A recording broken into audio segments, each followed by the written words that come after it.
I pledge allegiance to the flag of the United States of America and to the republic for which it stands, one nation, under God, indivisible, with liberty and justice for all. All right. Now, I told Bill I wasn't going to do much of an introduction, just the fact that I guess I've known Bill a good share of my life. We grew up down the street from each other, as many other people did. And I didn't know that Bill had been in Korea until our mutual friend Bobby presented him with this beautiful quilt for his service. And I happened to be at that event. And my mouth was hanging open. He's just, so it was so interesting what he had to tell us about being in Korea. So I asked him, I think I've been trying for 2 years to get you here. So here he is. So Bill, I will let you come on up. Oh, one more thing.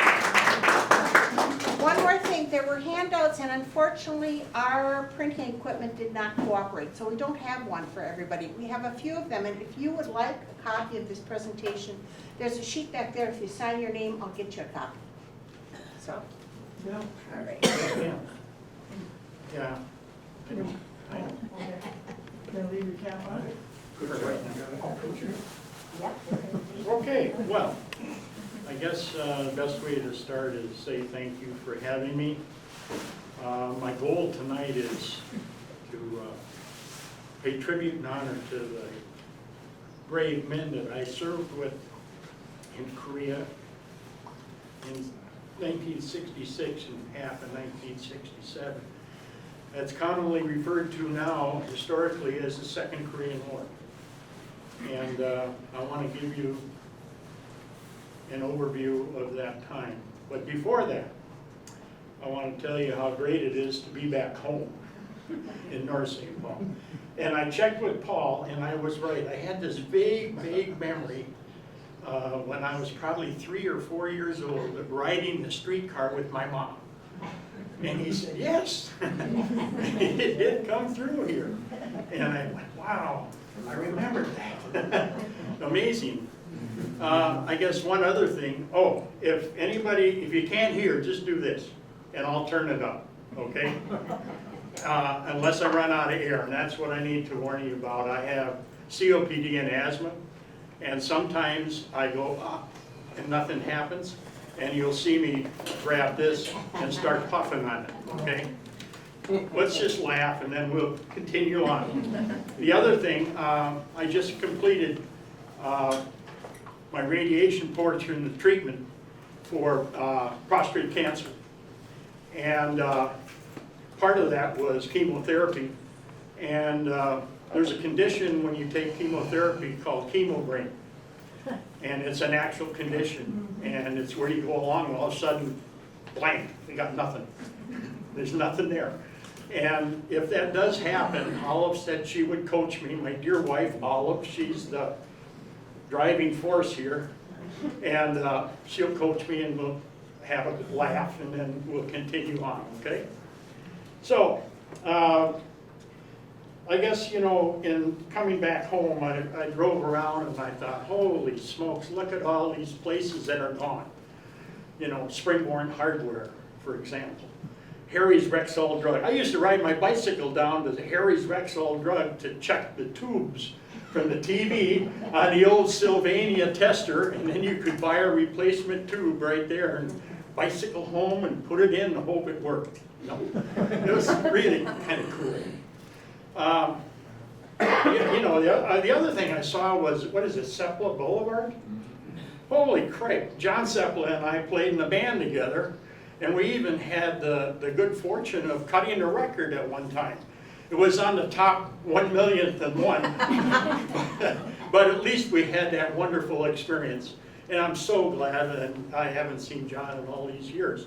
And all the guys from the neighborhood, it's overwhelming to see you guys here. And I can't thank you enough for showing up. I guess, you know, the Springborn roots go pretty deep. I was talking with Eddie, and the first Springborn farm is well over 100 years old. And of course, the most recent ones, or more recent ones, I should say, you know where Green Acres is? That was my grandpa's farm. And across the highway where the pumpkins used to be sold, that's Eddie's grandpa's farm. And then up at the next section used to be Harry's, Uncle Harry's farm. And of course I mentioned Springborn Hardware. And then I helped my uncle build the go-kart track. Some of you might remember that. It was on Highway 136. Tommy, you gotta remember that because we worked there together. And we had quite a time. But yeah, seeing all the old Peralts, who can forget Peralts? He made the Green River.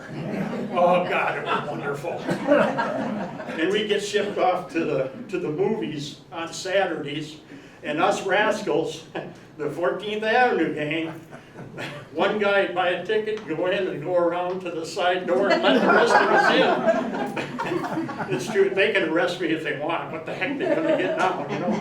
But we saved our money for candy, you know? Yeah, and Max's, oh God, Max's made the best hamburgers in the world and malts. I mean, there's just so many things, but I'm not here to talk too much about that. I guess I want to move on to the important stuff. Where are we on? Oh, yeah, the Forgotten War. The Korean War is often referred to, and I think rightfully so, as the Korean War. It started on 25 June 1950, and the armistice was signed on 27 July 1953. That's a total of 1,100 days. And in 1960, I'm a like member of the VFW.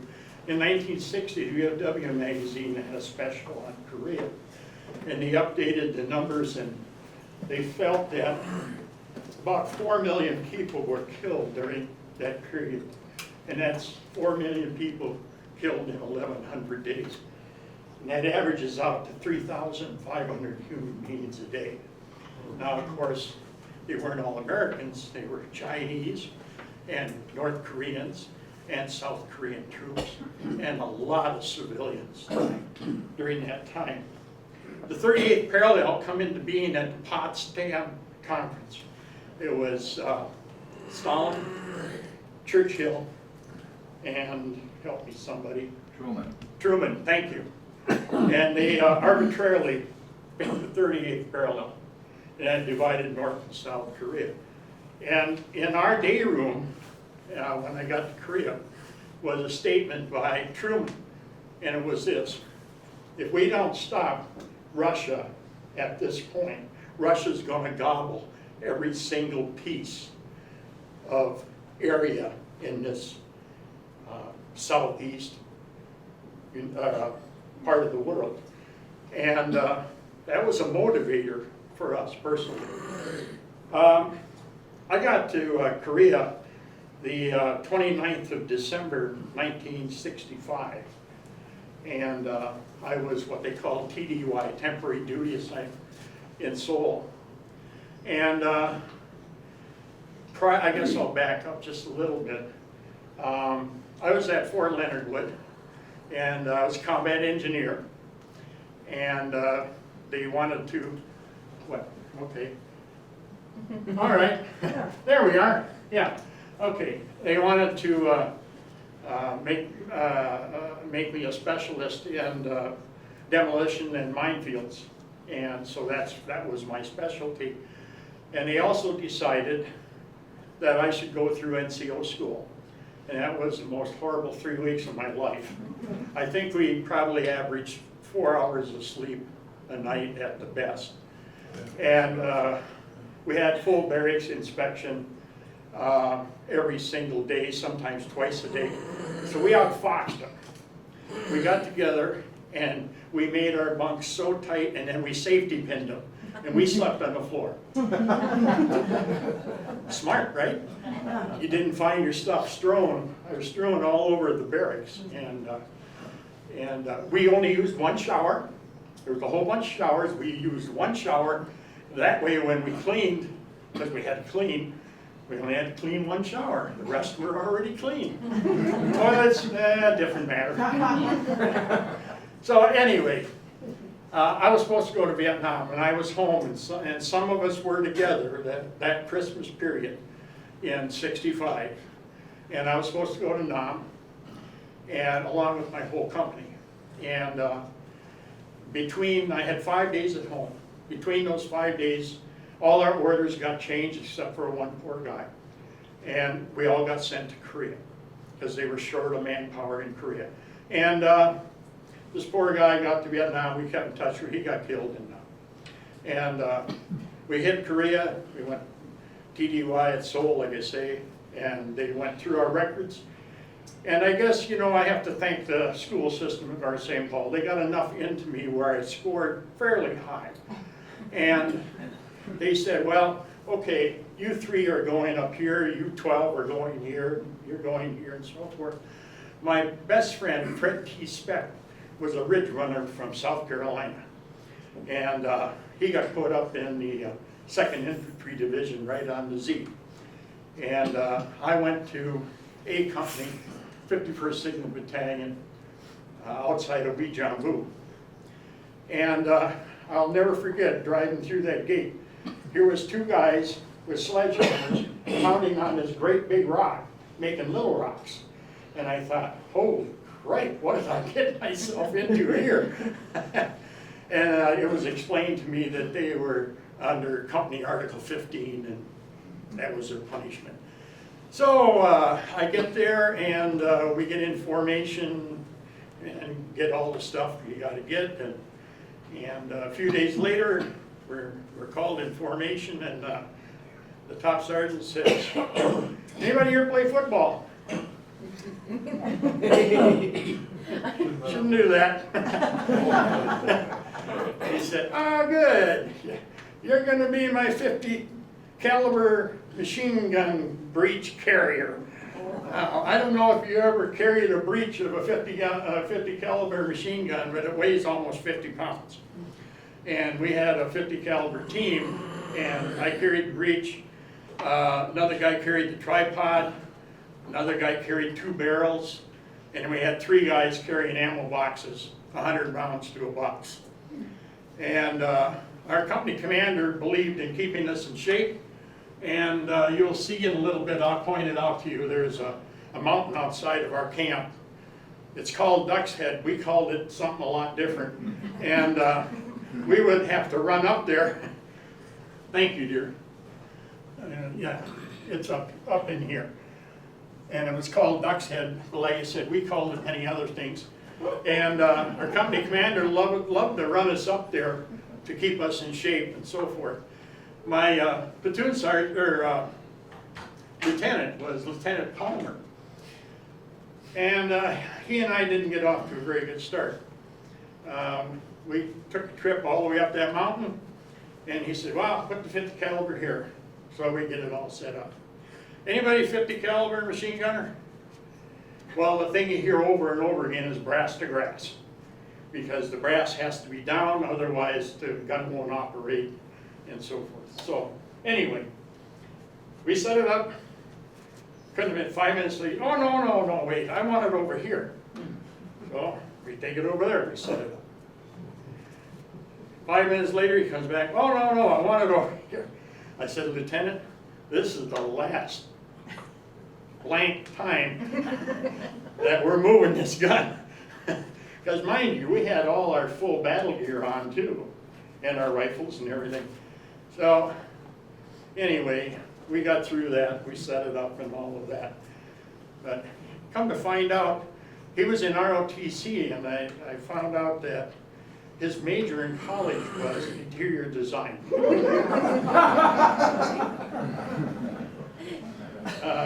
Go figure.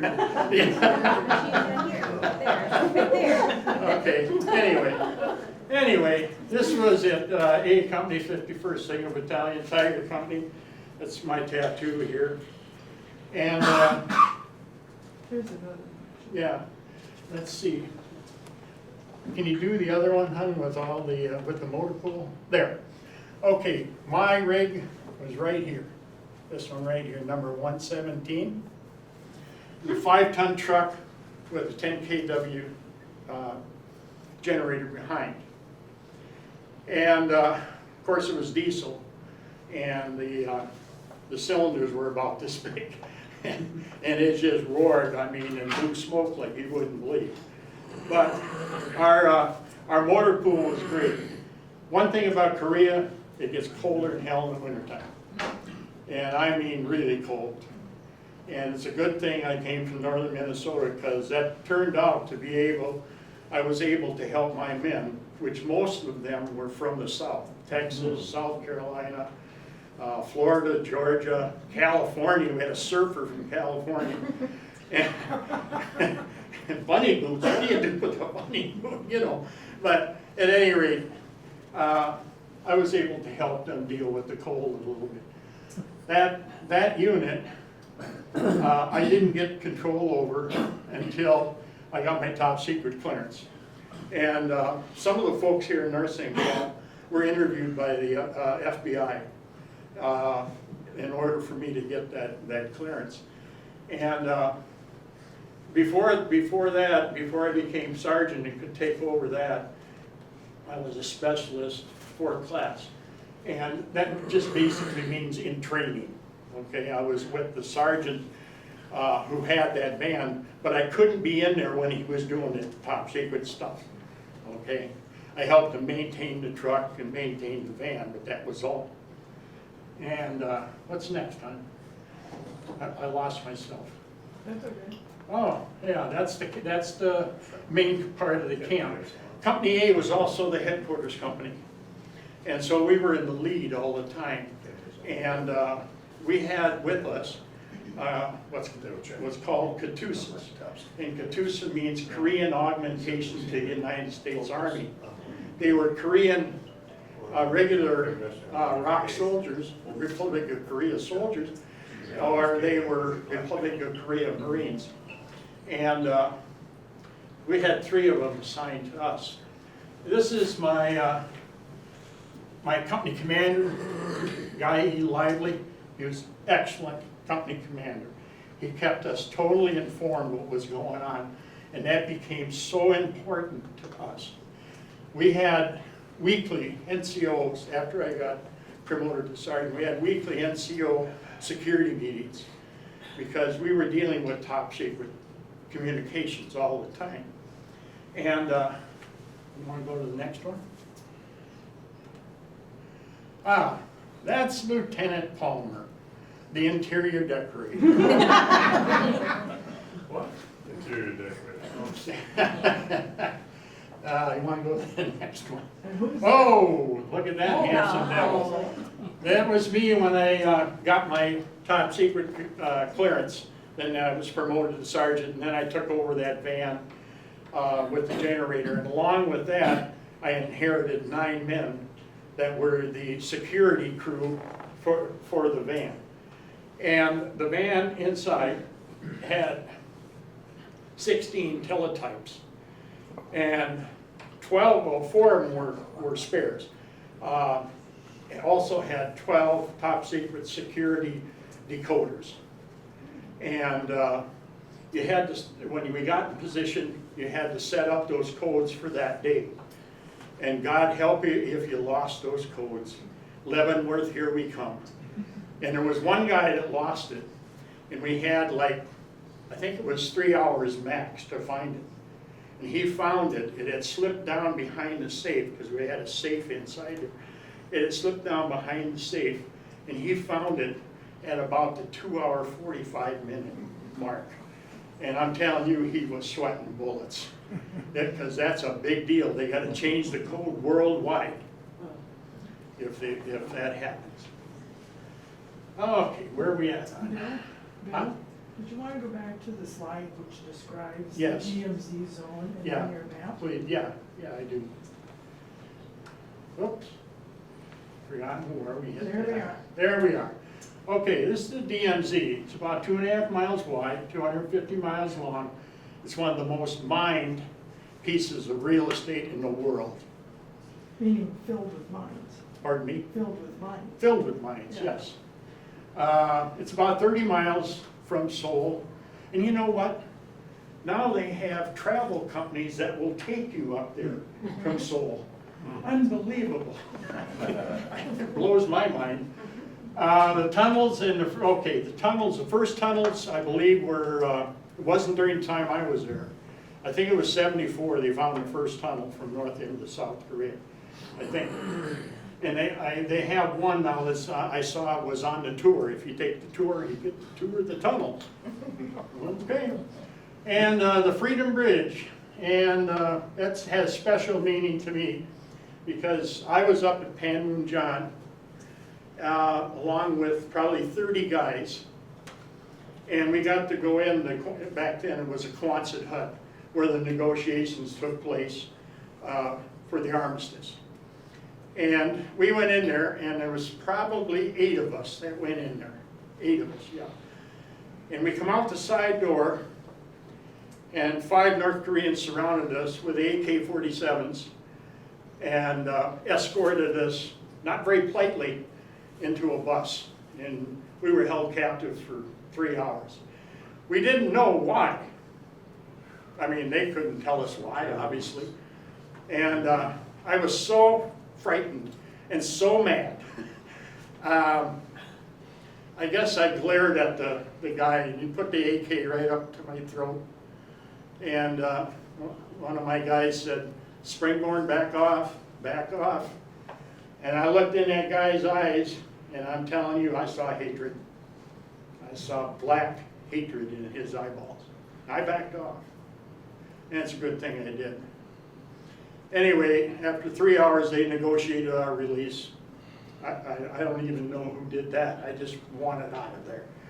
The next day, there was a colonel. The Freedom Bridge covers a creek coming out of Panmunjom into South Korea. And there was a colonel, and he had prior knowledge there was a newspaper man from North Korea that was going to defect.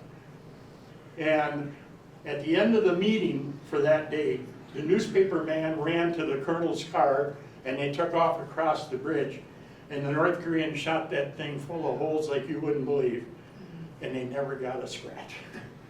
Unbelievable. Okay, the onset of negotiating, well, okay, that I already told you about that. I want to tell you a little bit about Pork Chop Hill in the movie of Gregory Peck. Pork Chop Hill, there's a map I got propped up in back. There's Pork Chop Hill, the Bloody Ridge, the Iron Triangle, Chosin Reservoir, which was a tremendous battle, and those men were heroes that fought their way back from the Chosin Reservoir. They were outnumbered like 10 to 1, and they fought their way back. My son-in-law's dad was a hero of that battle.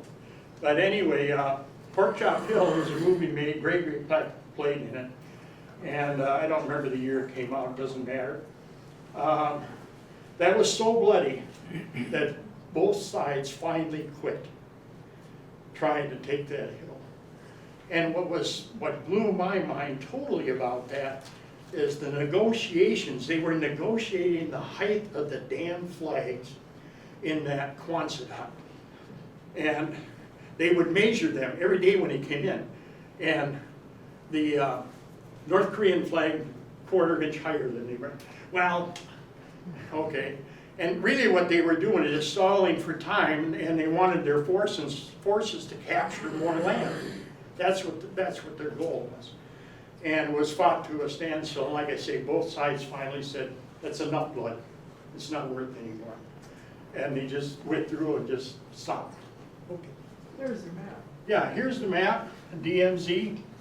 And the Iron Triangle was right in here. And that's where the main concentration of Chinese and North Korean troops were. And of course, come on, Uijeonbu is here. We were outside Uijeonbu here.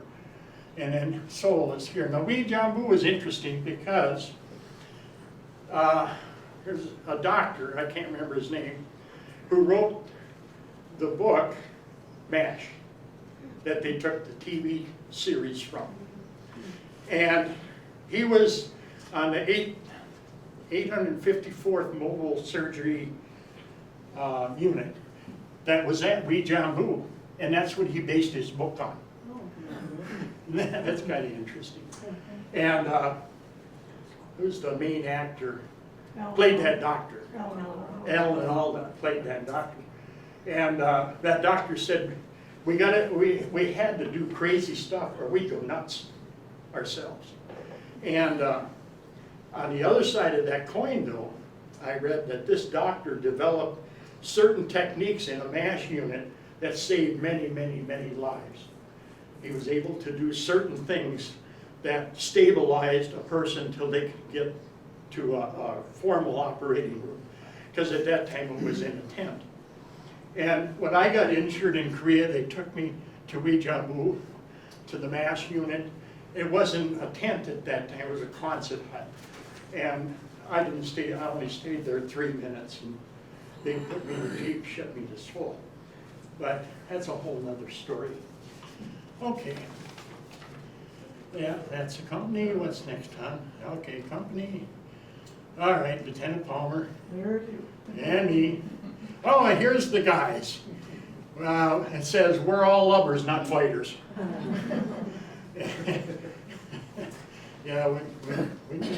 Yeah, we were. Okay, what led up to this conflict, the Second Korean War, is in '65 already, South Korea sent a division of Marines to Vietnam to help the United States. In the spring of '66, they sent 2 divisions of regular Korean Army to South Vietnam to help the United States. The guru of Korea, Park Chung-young or whatever his name was, I don't remember. He developed a plan because he said, look, South Korea is weakening itself. The United States is weak because they're not able to keep a full contingent of men in South Korea. Now's the time to try to split South Korea and the United States. And so he developed what was called a low pressure insurgency plan. And what that meant really was they trained saboteurs and they trained trainers to go into South Korea and do terrorist stuff and train South Korean people to be spies. That's what it amounted to. And we heard about this right away in '66, at the beginning of '66. In fact, I think it was February '66, saboteurs come and they blew up a barracks at Camp Casey up on the DMZ, which wasn't very far from us. And that kind of put us on high alert. And then what they decided to do was to keep the pressure on by sending saboteurs through, by sending people through with training to overthrow the South Korean government. Now, what's considered the start was in '66. President Johnson was there November 1st through the 3rd, 1966. And me being in communication, he went from Seoul up to a artillery camp. On the way, he stopped and delivered a television to some Korean guy. Okay, well, I'll tell you what, everything I heard and what I saw with my own eyes, the South Korean people were just crazy about the United States and what we did there. And they were just crazy for Johnson, you know, waving flags and the whole thing, all right? Well, my responsibility on the route, it was developed into sections. I had section 7. And I had field telephone, and I was in constant contact with air cover. We had helicopters, fixed wing, and jets and so forth. About every 10,000 feet, there was 8 flights, and they were doing this, following the president. On the mountainsides were South Korean troops, American troops. You know, it was like when the cowboy went, holy cow, look at all the Indians. You know, it was kind of like that. You know, you just looked up there and people just all over the mountainside. And, well, anyway, I remember being so scared. Here's the prez coming, and he's in my sector, and I'm in constant communication with what you call now AWAC, which controls all of the airplanes. And I'm saying, hey buddy, how do you read me? 5 by 5, don't leave me now. Don't leave me. And he says, the same to you, don't leave me now. And anyway, we kept in constant contact, and I was able to see he's at signal post such and such, such and such, such and such through my section. And the president come, yeah, about from there, from you to me. Of course, he was in a car with bulletproof glass. But still, it was a pretty stressful situation. So anyway, during the same time, in fact, it was 2 November, is when things really changed, 180 degrees. The squad from 2nd Infantry Division, the best of my recollection, it was 8 soldiers from the 2nd Infantry, 1 Katusha, yeah, 1 Katusha. And they got ambushed, and everybody was killed except for Private Bibby. Private Bibby survived by playing dead, and he wasn't far from it. I read one report where he had 42 puncture wounds in his body. And he said the hardest thing was to play dead when they ripped the watch off his arm. And the thing that got us is they messed up their bodies pretty bad. And that changed everything for us. Everything went on high alert, and no more play games. I mean, we weren't playing even before, but this put everything on high alert. And we were out in the field then from that point on, probably, let's see, well, anywhere from 3 days to 2 weeks up until the time I left. And yeah, thanks, hon. And there's a total of 256 Americans killed during that 66 to 68. And I printed out a list. I'm not sure why. I just thought maybe somebody would like to look. There was a boy from Duluth that was killed, ambushed during that time. And part of the low-intensity guerrilla war during that time was they'd set up a sniper, and a patrol would go by and they'd knock one off, okay, one of their guys. And some other times they'd have a sniper and he'd just shoot, not hit anybody. But I'm telling you what, when you hear a shot, you duck. It does something to your spine. And also during the DMZ, or during that land there, every once in a while they'd shoot an artillery round in. And they were clever. They would do that over a period of maybe 2 weeks. Well, what they were doing was walking the artillery through the minefield. And then they'd follow that up with saboteurs coming through that track that was clear of mines. They weren't dumb. I read one report where they figured up on the Z that the North Koreans could get through the fence system in about 60 seconds. They were good. They were not slouches. I have personal experience with that. They come through my perimeter, and my perimeter was razor wire around the van and all of that. And I had 24-hour guards. They come through the perimeter one night in, I think December. Yeah, I think it was December. It had snowed. And I wouldn't have known it, but I come out to check the fuel in the generator, and I seen fresh tracks. And so I went and checked the squad tent where my squad was. Everybody was snoring away, except there was clothes gone, weapons gone. They had come right through there, 2 of them. So I tracked them down and over the hill down to a little village, and I couldn't tell where they went. And besides, I had no orders to be there anyway, so I came back. And we turned it over to the MPs, and the MPs went down there, and they never did catch it. They had already departed from there. Oh, one thing I forgot to mention. We didn't get paid in U.S. money. We got paid in monopoly money. It was called script. And the reason for that was U.S. money was in such high demand for blackmail. And so that was what we did. Also, that was part of our, I got a blank. Sorry, we'll have to move on. Come back to it, hopefully. Okay, okay, my squad and ready. Okay, my squad.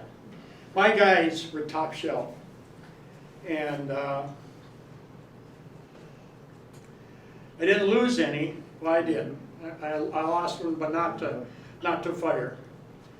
Nick was a guy from Vermont. He was a shoemaker. And married, right? And I think it was February of '67. Nick got a deer john from his wife. And for those of you who don't know what a deer john is, it's, sorry dear, I found somebody else. Goodbye. And Nick went out and got drunk, and we subdued him and so forth, and he went nuts. He just lost it. He went totally nuts. And that night, it took 6 of us to get him down. And then I had to take shelter half ropes and hog tie him. That's the only way I could keep him safe and us safe. And they hauled him away the next day, and he never did return. And I lost him. But at any rate, now I want to talk about the loss of men, effect of terror. I had a guy come into the squad, and he was only there probably 8 or 9 days. And he was a redheaded dude, beautiful red hair, okay? And the LT put him out on point. I tried to dissuade him from doing that, but he said, well, he's got to learn sometime. Okay.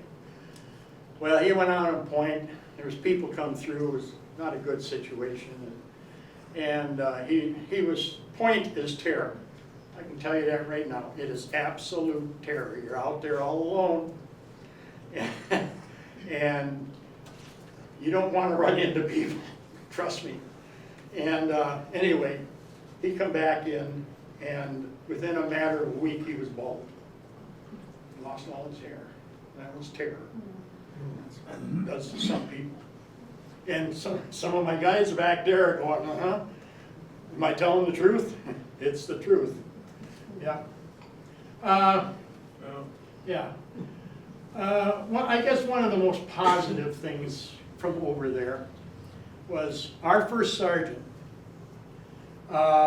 This was his 3rd tour in Korea, and his second tour, and we lost his picture somehow. Anyway, his second tour, he married a Korean lady, and he was really good. He was tough as nails. I'm telling you, he was tough as nails, but he was fair. Everybody got the same treatment. Didn't matter what you were. And I had a chance to interchange with his daughter on Korean Forces .net, whatever. And I just happened to accidentally run in. She said, anybody over in Korea, 1966, 67, my dad, Sergeant so-and-so on. So I basically told her the same thing I told you. He was one hell of a soldier, tough as nails, but he was fair to everybody in that outfit. And I didn't hear back from her, but at least she got that. We decided, the NCOs decided that we were going to sponsor an orphanage of Amerasian kids. You know, kids from Americans and Korean girls. And so this one orphanage, the closest one to us, was only about 4 miles away. And so we adopted them. And the first thing we did is during one of our in-camp periods, Mrs. Chi she was the lady, a Korean lady that ran all the women in the laundry. We had a laundry on base. She was Mo Gundy. I'm telling you, those ladies snapped to when she come around. We contacted her, and then, I can't remember the guy's name. That doesn't matter. We had also a guy that ran the enlisted man's club. And he was like the Mo Gundy for all the male people that worked on the base. And they were all very highly vetted. Let me tell you, they had no connection in North Korea at all. And so we got together with them, and we said, the first thing we got to do, we got to bring all these kids in. There's about 40 of them, 45 maybe. And we'll close off the shower room and have the women take the girls, and we delouse them, take the girls in, bathe them, wash their clothes, which didn't amount to much. And then us guys would take the boys in and do the same thing. And we started every month, and we would donate, and they would buy extra food and blankets and things like that. Well, one of the things that we found out is they did not have hot water. All they had was a well in the middle of their little compound.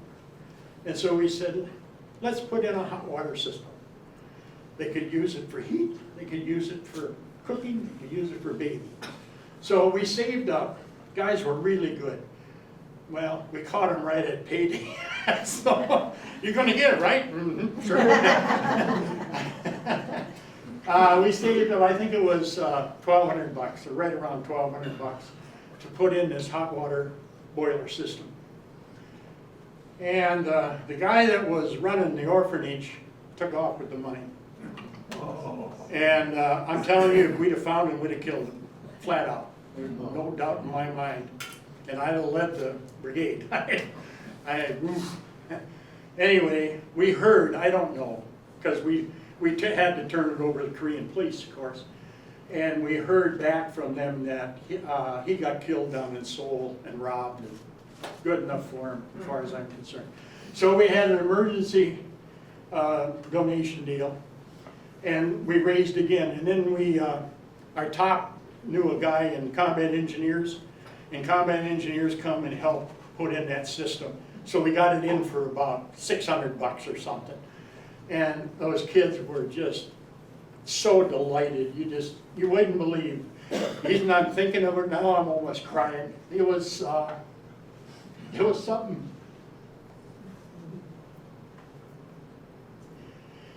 I want to say something about some more about the guys. We had 3 Katusas assigned, and the one Katusa, Chi, he made me promise that I wouldn't let him get taken alive, because North Koreans would torture the Katusas unbelievably. And that's a lot of times what they aim for when the saboteurs and that come across. And I promised him. Thank God I didn't have to fulfill that promise. But I would have if it had come to that. A little bit about the van itself. Like I said, there was top secret decoding devices in there. Throughout the van, on each decoding device, there was a plasma grenade, a flat plasma grenade. And we had a kill switch by the door. And if I was ever getting overrun, I'd pull that switch and those plasma grenades would go off and melt everything into nothing. So that they could never get at it. Thank God I didn't have to do that either.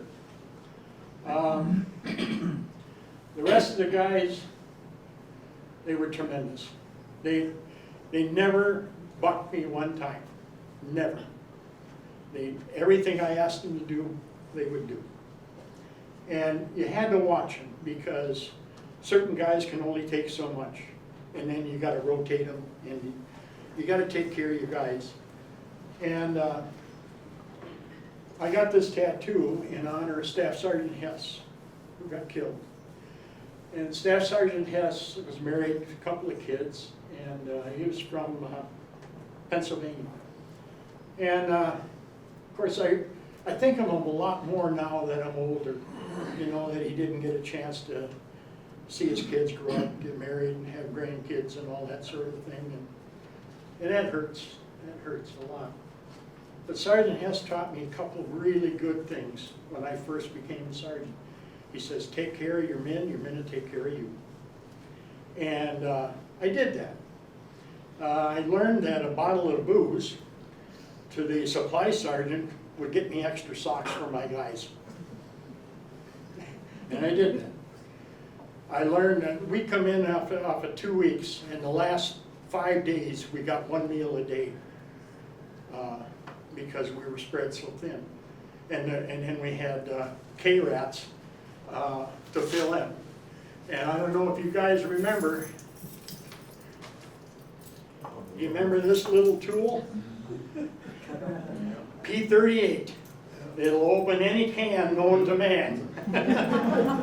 These were gold. You get one, you hung on to it, and I still have it. Anyway, I come in with the guys, with the men, and it was, I don't know, 10 o'clock at night. I went to the mess sergeant, I said, hey, open up the mess hall. My guys, you know, they only got 1 meal a day for the last 4 days. Well, I ain't gonna open it up. We went round and round and round and round. The company commander hadn't made it back yet. So I said, okay, if that's the way you want to be, so be it. So I went around to the mess hall and kicked in the door and grabbed a few loaves of bread and a big stand, big sticks of bologna and big stuff like this. I grabbed one of them sticks and back to the barracks I go, and we're having bologna sandwiches. And they're going down like crazy, boy. We were hungry. I mean, geez, you know. Well, anyway, the mess sergeant turned me in, and the company commander called me to his office, and I told him what happened and why I did it, and I'd do it again. And he said, Sergeant Springborn, get out of my office. Never heard another word. Yeah, you take care of your men, they'll take care of you. And what else do I want? Oh, in closing, I want to do a little closing thing. I'm sorry I'm running a little over. I tend to blab. A couple more slides here too. Oh yeah, go ahead. Yeah, shoot them. Please see the Korean monument. I'm sorry, say that The again. Korean monument in Washington, D.C. Oh yeah, please, if you get to Washington, do yourself a favor. This is a shot of the Korean War Memorial.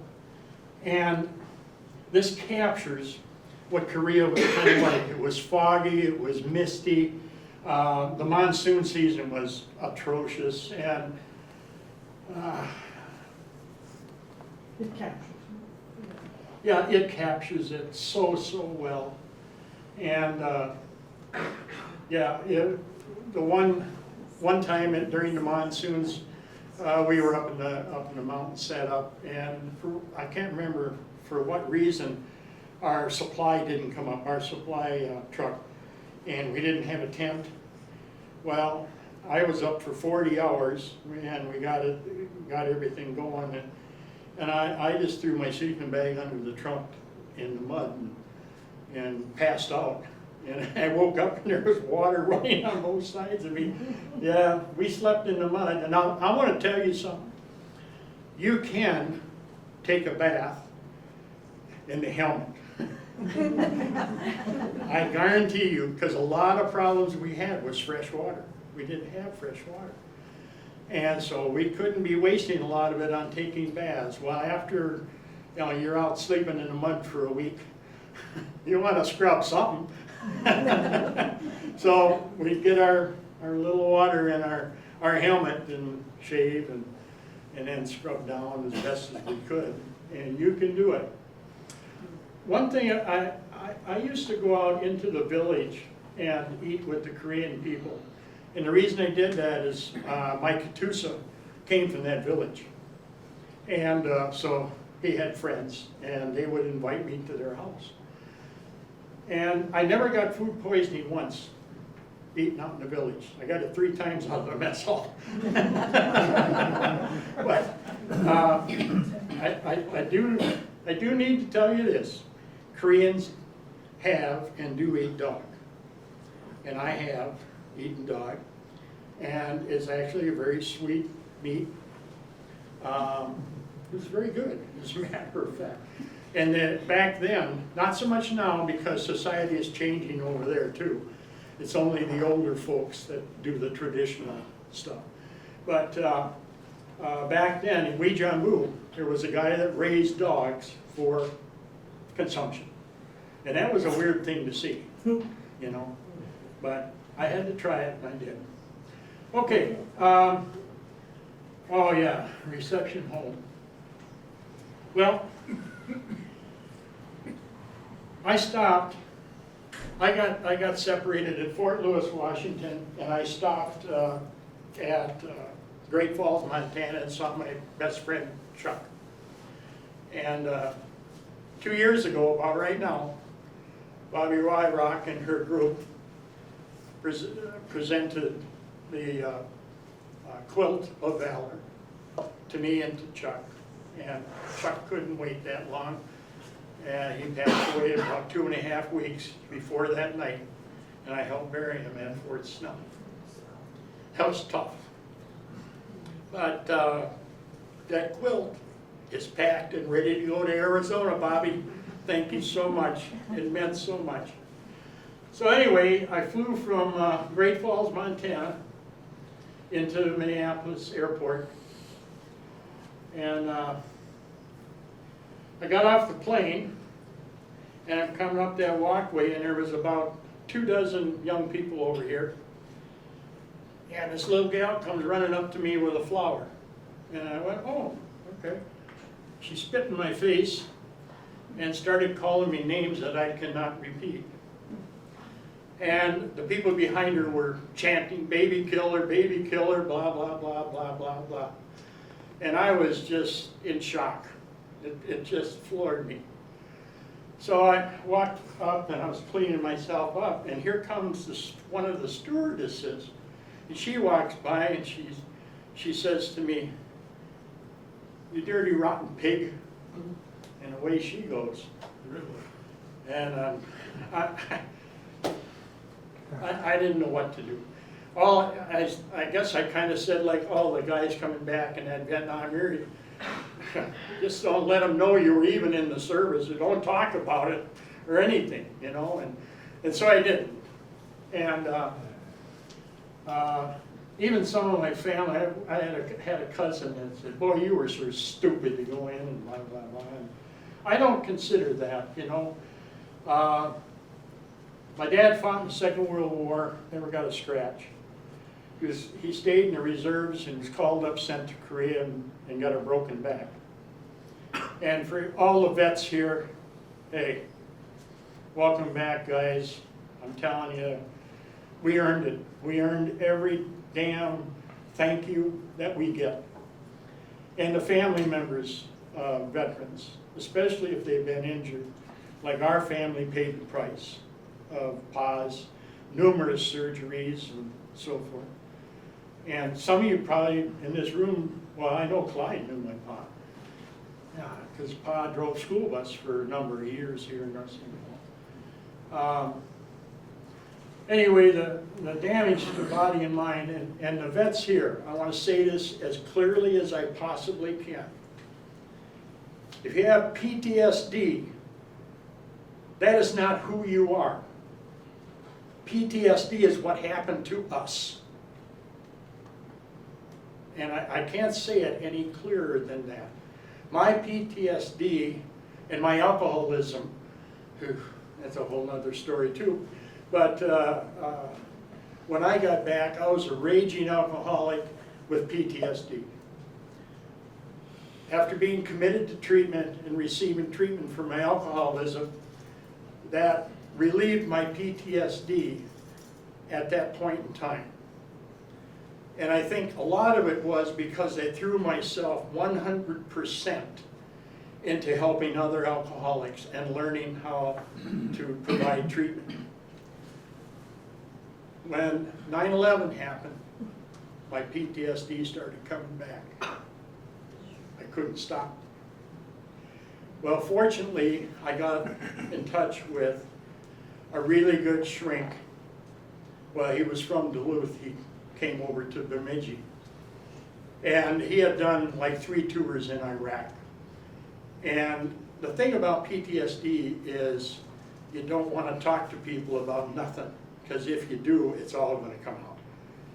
And you can't stand that. And trust is a major issue.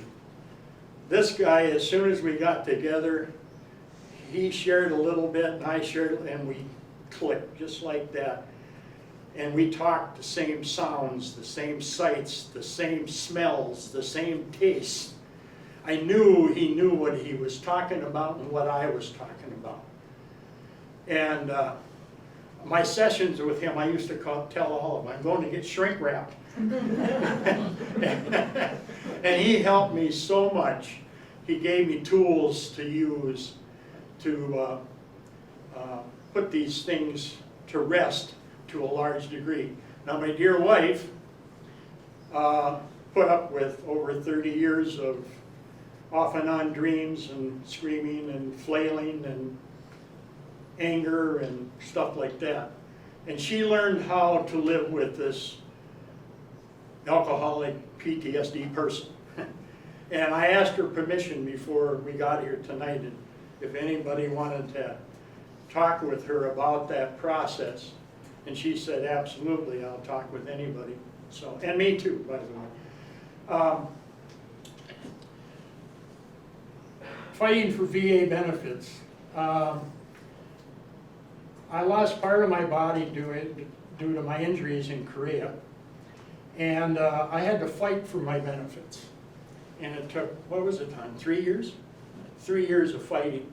Getting turned down, appealing, getting turned down, appealing.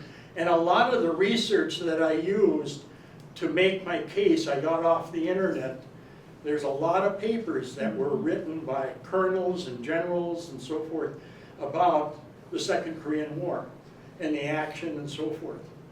And I took a lot of that data to build my case because they gave no validity to what I was saying. And it finally come through. I think it took 3 years, and we finally won the case. I'm a life member of the DAV too, and the DAV helped me organize, helped me present, went with me to hearings and things like that. And it's a very worthwhile organization. I guess I've gone way over. I'm going to what? Okay. Oh, yeah. John Stewart. Oh, yeah, I got to talk about John. John Stewart and I don't agree on much. But one thing we do agree on, and that's reinstating the draft. He made a statement that all the kids, male and female, should be required to at least put in 1 year of service to this country. Didn't have to be in the military. It could be community medicine. It could be community parks. It could be any number of things, like the Peace Corps or whatever. Mm-hmm. And I agree with that wholeheartedly. I think our country has lost big time. Now, the volunteers that we have in the service now, my hat's off to them. God bless every one of them, male, female, doesn't matter. It's fun. I got to tell you a story. Desert Storm. You remember Desert Storm? Okay. I talked it over with all. I said, I'm going back in. I want to go back in and serve my country. And so the recruit, we didn't have a recruiter in Bemidji at that time, so the recruiter was over at Detroit Lakes. So I waltzed in there. I want to go back in. I want to serve my country again.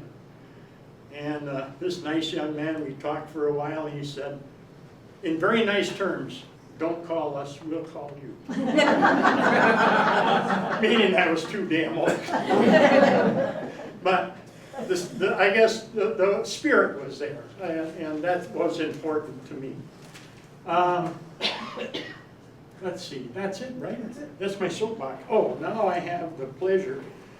This part of this article I'm going to read, not very much, is a portion of an award-winning essay written about the Korean War by a lady by the name of Karen Healy, daughter of Army Master Sergeant Jason Walker.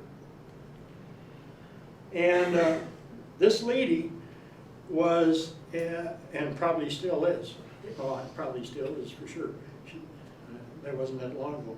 This book, by the way, was loaned to me by my good friend Ray, who was a Korean War vet. And this book was put out in 2013, commemorating 60 years since the armistice was signed. And it's excellent. It outlines the destruction, but then the rebirth of Korea. And it's a tremendous story. Anyway, this lady was a bigwig for Kia Motors in the United States. And they had some kind of big meeting in New York. And she brought her dad so he could see the sights and stuff like that. And she got permission to bring him to the dinner that night. And, which she did. And she introduced them and they had dinner and so forth. And this little Korean man got up and came over to her dad and shook his hand and thanked him for what the United States did. He said, if it wouldn't have been for you giving me freedom, my life would have been totally 100% different. And he said, oh, I just want to thank you for giving me freedom. And she has a closing paragraph that sums up a lot of what I feel. I never understood until that moment the bond between my dad and Korea. He wasn't there very long, but he left part of himself there, and he'll never get it back. And he brought back a lot of Korea in his heart.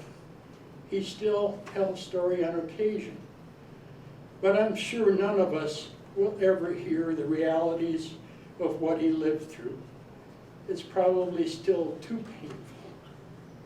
But the joy on his face as he shook the hand of the soft-spoken Korean man was the best ending to any of his stories. And that's pretty much the way I feel when I went to leave the end of June '67. Mrs. Chi and the ladies from the laundry came up and bid me farewell and thanked me for my service. And that was very meaningful to me. I know those Korean people wanted very much to have the two Koreas unified because they had so many family members in North Korea living in squalor, living under the fist of what, Rocket Man now, or whatever he is, Chung Young-moon, or whatever it is.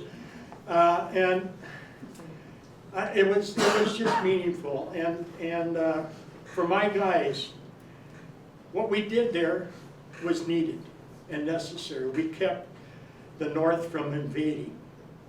Our presence was necessary, and we did a good job. We did our job well, and I think for that, they deserve honor. Not me, but they do. All of us gave some gave all. And that's never to be taken for granted. Freedom is not free. You have to protect it. I guess I'll shut up. Thank you.